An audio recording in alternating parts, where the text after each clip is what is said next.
Well, hello everyone. This is going to be the reading for the new moon in Gemini.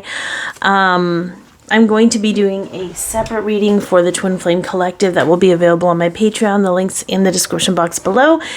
But in this one, I'm doing something a little bit different. Before I get into the card pulling, I'm going to talk a little bit about the astrology and, of course, the human design elements of everything. Because I feel like we have 4 planets in Gemini. We've got a lot going on in Gemini during this time. And I just want to give you some of the themes that are happening energetically, and then we're going to pull cards and go into that space. But we have the Sun, the Moon, and Venus exact conjunct at 16 degrees in Gemini. And this particular energy, when it's at the 16th degree in Gemini, is about the soul calling that's getting louder than the external fear and protective ego that we're normally used to dealing with. So our future, actually, what came through is our future begins now, and we will witness and experience what has changed. So it's not just an idea, it's not just an energy, it's not just a theory. We're actually going to start witnessing how things have shifted for us, and I think that's really powerful.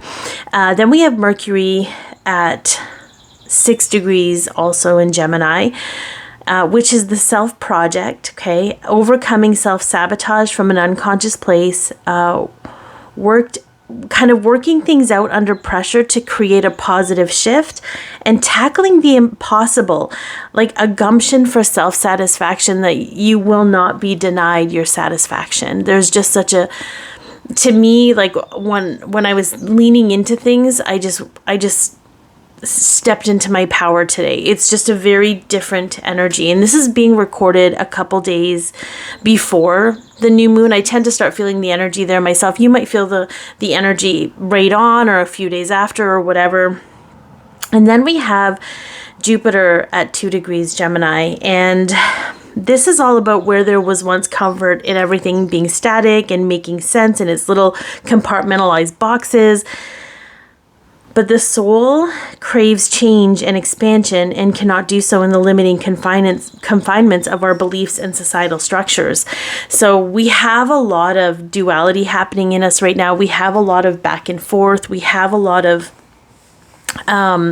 craving change, like a hunger for change, but a fear of change at the same time, that we're just all working through energetically. You can't mess this up. Okay, you're kind of here riding in the boat with everyone else. So just a few questions to ponder as I get into whatever messages Spirit has for us at this time in regard to this new moon in Gemini. What would life become if you followed your heart? Without the practicality of delivery, without the expectation of an income or of an outcome. Income's great. But maybe for some of you that slip was important, because maybe there's a prioritization of income that's kind of perhaps blocking your creative flow, whatever that looks like. This is a hunger for change and an ability to love yourself through your perceived failures. Okay. So I think sometimes we actually are afraid to follow our heart because of all the what ifs, right? And what would life be like if you actually received what you desired? Feel into that, okay? What are you desiring to master at this time? And pay attention to what once maybe felt impossible that no longer feels impossible, because I think we're all going to feel a really big mental shift where we just felt blocked and blocked and blocked and blocked. And then all of a sudden it's like, okay, maybe this is possible. The route, something about the route, the path forward is opening, where I feel like we're getting out of this stuckness. So I also feel we'll have the courage and curiosity to tackle things. Just in a way that we never did before. So I wanted to kind of lay the groundwork for the core energy of this new moon. And with that, let's kind of take a look at the overall energy. I'm using the Cosmic Reading Cards deck for my Oracle deck. I had this blockage that I feel is definitely shifting. But I had this blockage to just receiving, to connecting, to, you know, I had some opportunities come forward where I could work again where I worked prior to me going through my spiritual awakening. It's like Spirit is like, do you want this? Do you really want this? And it was a hard close for me, which is scary, right? I've allowed myself to follow my heart, but I've never done a hard close with what I've left behind. And it's almost like taking away that safety net, but it's so necessary for my own personal expansion and growth. So, okay, let's see. Overall, with this new moon in Gemini. Okay, so we have Sacred Journey, and I really love that. We have a 26, which is peace and balance and love through empowerment. I love that this kind of looks like a snake and a peacock at the same time. So we have the Kundalini magic, snake magic, if you will, but we also have the I am presence and of the peacock. And just I'm gonna this probably isn't what the card really means, but this is what I'm feeling from it. Everyone's journey is unique and sacred.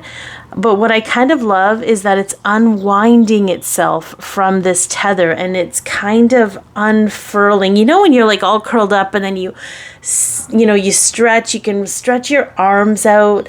This to me feels like taking up space, expanding into new places. Okay, I'm going to read a little bit from the book. There is wisdom in knowing that even darkness serves its purpose in the growth of a soul. So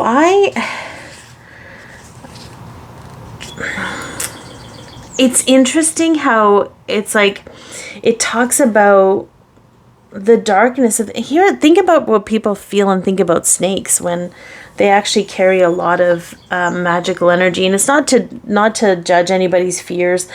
This is about the solar plexus and where something makes you feel disempowered, but reclaiming your power. Darkness is here to help us find our way back into our heart. We are all one, good, evil, dark, light, and many other labels mankind has used to separate this energy that is one. Do not fear the shadows within or outside of you, but simply observe the dance of life that is occurring all around you. Now, my friend Colleen and I have these conversations all the time because we're people that believe that expression is really important. And sometimes in the spiritual overlay of things, there's a fear of speaking things into reality. But for many people, expression is a way to release what you're holding on to. So I feel like there's going to be a lot of perhaps conversations at this time, a need to express your fears, a need to acknowledge perhaps the things that you feel are dark about you. I feel like this is a really good time to just embrace these aspects of you, and for some people that you've been made to feel cringe about, you know, like sometimes there are things maybe that you did or that you should have done better or that made you what people would think is a bad person. But I don't think I think our perception of that is distorted. And, you know, being that I'm an Aries sun, and I grew up in a very explosively angry household. So anger, you know, and societal's perception of anger is evil and it's bad and it's what bad kids do and it's what bad people do and all these things. But anger is such a huge catalyst for energy. It allows me to move my energy, especially my emotional energy. And emotional energy is such a big thing right now. And we utilize our emotions, I think, as a means of garnering whether we're strong or we're weak or there's something wrong with us if we're emotional. But emotions are such a beautiful gift. And so I'm talking about this because I feel like we've labeled emotions as bad or dark or shadow, but they're really helping us. And if you can at this time, allow yourself to be emotional and allow yourself to have these moments where you look at where you might want to feel shame and judgment, or guilt about yourself, and maybe embrace those things, understanding that they're part of your path in this life. Like, our parents can't teach us everything. We have to learn through trial and error sometimes. And even when there's unconscious behavior, I feel it's so funny because I want to go into like explaining how everything's okay, but there's such a separatist idea of good behavior, bad behavior. There's such a, and I think at this time we're really meant to embrace both the hero in us and the villain, because we're villainized by people outside of us, and then we're villainized by ourselves, or we're hero, whatever, what is it, hero, I don't even, heromized, is that a word? We're put on, I think we're meant to just recognize that, okay, let me put it this way, because there's this weird conditioning and programming that I'm pulling up from the collective of subconscious energy, okay? And what I mean by that is there's a belief system right now that's coming up for review. We're gonna reconcile this and decide, do we want to carry this forward or do we want to leave it behind? And that belief system has everything to do with the good and the bad of things, right? So let's say you did something that was considered bad, or made you, or people would think you were a bad person because you did it. All right. Now we're taught that we got to hold on to these things. Either we got to hold them against other people, okay, to hold them accountable, or to make sure it doesn't happen again, or, or we hold it against ourselves as if we need to be pious for the rest of our lives trying to overcome this. And the truth is that if you feel bad about what you've done, you're inherently a good person. And I just want you to sit with that for a second, and not from a place of looking at who's bad and who's good and whatever, but I think we hold ourselves hostage sometimes over these things that have happened in the past, not realizing that remorse and that genuine concern, and enough that we have learned from it, and we know that it's not something you're supposed to do, and we're not going to do it anymore. Like, you've already overcome it, and you've already recognized what it means. So holding that guilt and holding that, it's sort of identifying that you don't actually need to hold on to it, because you like. You know what? I don't know if I'm articulating this right, because I don't want to say that people who don't have remorse are bad people, because I don't think that's true either. I think we get to let go of that. But I also feel like if you're going to judge yourself in your past, if you have any feeling about it, it's already proof that you've grown through it. You've grown through this space, and you just get to embrace it as an experience that you needed to have so you could learn something. That was a really scenic route, and I don't know why we needed to take that, but here we are. Okay, I just want to pull a couple more elements, and then I'll get into okay, yeah, this makes so much sense, right? When we embrace all that we are, there are no conditions, okay? But sometimes, like, I think that's why I went to that place of, looking at because I remember I had a client one time and a friend who was in a relationship with a narcissist, and, he made her feel like she was the narcissist. And she said to me one time, she's like, how do you know I'm not the narcissist? I'm like, because the narcissist wouldn't worry about it. Inherently good people worry about the harm they're causing, or they worry about these things and that, because they have compassion and they have empathy and they have consideration, and they're willing to learn and grow and expand and heal. And the bad things you've done doesn't make you a bad person. It means that you've experienced pain and you operated within that, an extension of that pain in some way, but you're still worthy of love. You're still, and in fact, love is probably more what you need than anything else. You don't need to be corrected. You don't need to be judged or assessed or compartmentalized in some way.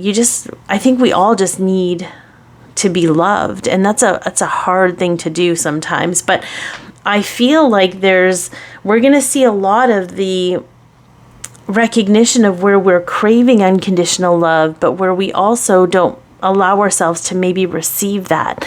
There's so much coming through. I'm going to try to drill this down a little bit, but just the the unconditional love is hard. And honestly, you got to start with yourself. I know we hear, yeah, we've got integrity here. We have self-knowledge through empowerment. And then we have co-creation with source and stability through knowledge. There is so much that we are learning at this time about ourselves, about our experiences. And here's what's interesting. Sometimes with Gemini energy, I feel like this energy can sometimes be like the devil may care, right? Throwing caution to the wind, living into life. Some of you are going to be like, I'm too tired to worry about all these things, so I'm just going to surrender. And some of you are going to be like, F it, I'm done with the rules. I want to make my own. I think whatever you do that makes you feel good, regardless of how anyone else sees it or thinks about it, is having integrity for yourself. It's having love for yourself. You're on this sacred journey. And yes, there are all kinds of people that are connecting with you, and you're learning things from, and you're whatever, doing this dance with. But ultimately, the only journey you need to worry about is yours. And I think there's going to, I don't know. I honestly don't know what to expect from this, if I'm going to be honest with you, because there are so many pathways right now showing up. You could take anyone and get to your destiny, okay? There's no wrong pathway. We've closed out those old timelines. If you're here watching this, because I don't get many people, if you're here watching this video, you're on the newer timeline. And I don't say that as a gimmick, and I don't say that as a whatever, like, people just don't resonate with me if they're not on a higher timeline. It just is what it is. And there's no judgment in that. It just means that what I have to offer isn't going to serve them on the path that they're on. But this is a higher timeline path. There's just a different kind of energy coming from this capacity, from this particular energy that we're all leaning into. We feel it.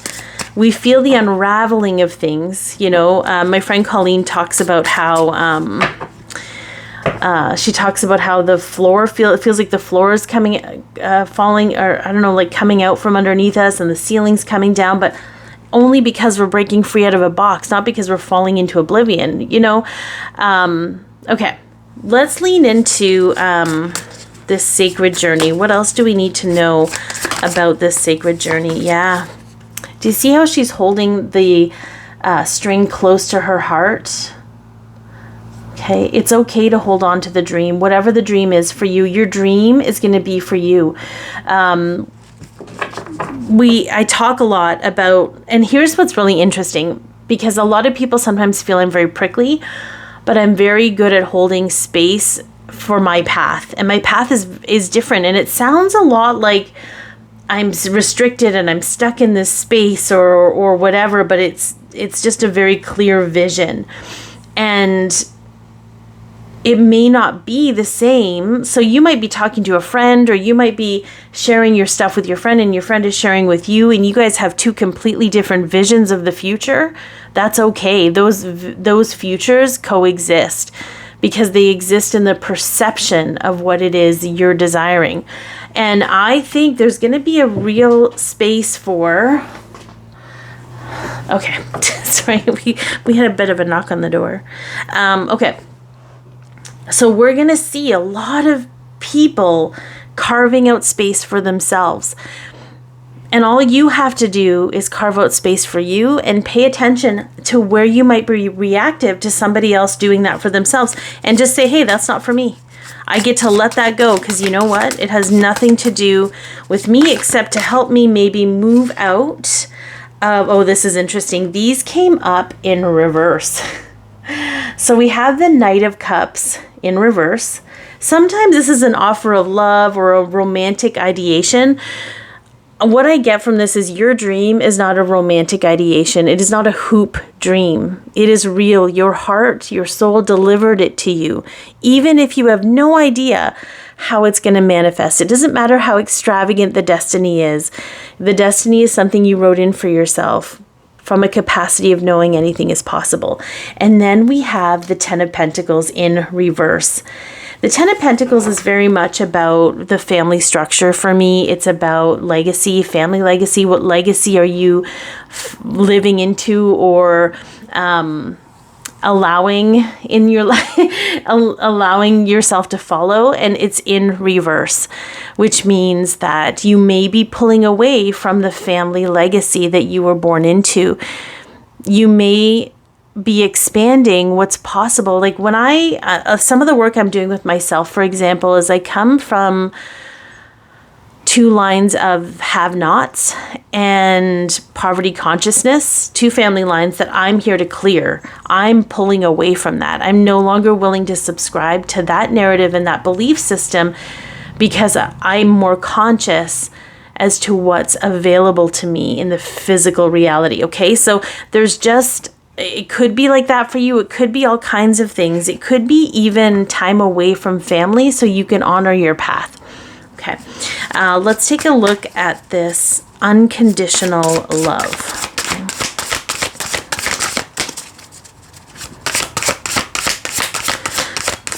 If something wants to come up, I don't know. Oh, here we go. Yeah, that's interesting. Okay, we've got the Empress in reverse. It's funny because I feel this message is more actually about the image on the card, like no sleeping on the job. We're not going to sleep through this. We're going to expand through this consciously. This is something that we're going to participate in. And I was also, I love this. We have the Hermit. Thinking for yourself. Thinking for yourself, being your own light, and knowing that you're still going to interact. This doesn't feel as isolating as the Hermit normally does. This definitely feels contemplative. It feels like holding light for yourself. But it feels like a proactive action, like something that you're participating in the moment. Okay, it doesn't have to be this grand gesture. It has to be the moment. And it's funny because I also had this conversation where when I talk about self-discovery and I talk about self-love, people their eyes almost glaze over. There's an inability to recognize, and this isn't judgment. It's how we're conditioned. It's like if you have a problem with something, if you have a problem in your relationship, if you're seeking out a solution to that problem. But the interesting thing is what people don't realize is that loving yourself is going to solve most of your problems. So I think there's going to be a huge shift in our consciousness of the self and prioritizing yourself and realizing that it's more than just the physical or superficial things that we do. Every time you face something that made you feel bad about yourself or cringeworthy or allowed yourself to feel or just allowed yourself to be however you needed to be in the moment, regardless of how anyone reacts to it, you're loving yourself. Like it's a deeper concept of what this is. Okay, let's take a look at integrity and see where this is going to take us. Okay, interesting that we have the Emperor. This is a little bit about, this is interesting. And then we have the Four of Pentacles. Okay. This feels like, you know how we have morale? We have morality, the good and the bad of everything. Sometimes we want to approach things from intellect instead of intuition or intelligence. This is hanging on to things out of fear that we won't, like, see how she's kind of separate from the town. She's separate from people. She's closed herself off. She's in her mind playing games of chess or checkers with people, worrying about the what ifs. The problem is that that's more of a false narrative, right? That's more of false evidence appearing as real, which, as we know, is fear. And so I think that and we are predominantly in a masculine society where we are, it's kind of like we're expected to figure things out, take action, fix things, create separation, create us versus them, create hierarchy. But there's no real integrity in that. It comes from a place of fear. So it comes from a place of lack or loss or less. And there's nothing integral. I want to keep wanting to say integral, but that's not. There's nothing altruistic about that. It actually isn't self-serving. It just, our brain just thinks it is. So I feel like there's going to be a lot of like rejection and acceptance until we find some sweet spot in the middle for each person. Because I feel like we're coming out of the mind. The mind is a tool, right? Our heart is the driver. Our heart drives us. Our heart is our guidance. It's our compass. And the brain is meant to take instruction from the heart, but it's so used to keeping us safe. It's so used to keeping us in these parameters. But now, when we want to expand and we want life to be better, we have to face the barriers and borders that we put around ourselves in order to stay safe. We have to break those down and step out. And that's 100%, I feel, what this new moon energy is doing. I hope that this has helped, and I'm sending you all so much love. And if you like this, please like, share, or subscribe. And of course, take care.